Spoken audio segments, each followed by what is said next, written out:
नमस्कार विद्यार्थी मित्रांनो, आज 45वा दिवस. आपण GS3 मधलं सायन्स आणि टेक्नॉलॉजी सुरू केलेलं आहे. आजच्या 30 डिसेंबर तारखेला मी टेक्नॉलॉजीचा पुढचा मुद्दा तुम्हाला होमवर्कसाठी देतोय.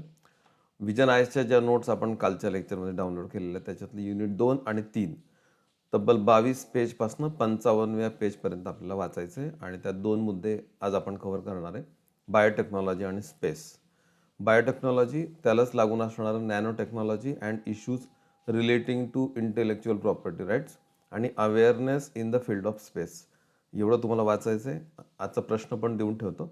Gene editing technologies raise questions that go beyond science. Discuss the ethical, legal and governance challenges associated with gene editing. जनुक संपादन म्हणजेच जीन एडिटिंग तंत्रज्ञान केवळ विज्ञानापुरते मर्यादित न राहता या तंत्रज्ञानाने व्यापक प्रश्न उपस्थित केलेले आहेत. जनुक संपादनाशी संबंधित नैतिक, कायदेशीर आणि प्रशासनात्मक आव्हानांची चर्चा करा. 15 गुणांना 250 शब्दांमध्ये तुम्हाला या प्रश्नाचं उत्तर लिहून दिलेल्या व्हॉट्सअप नंबरला पाठवायचं आहे.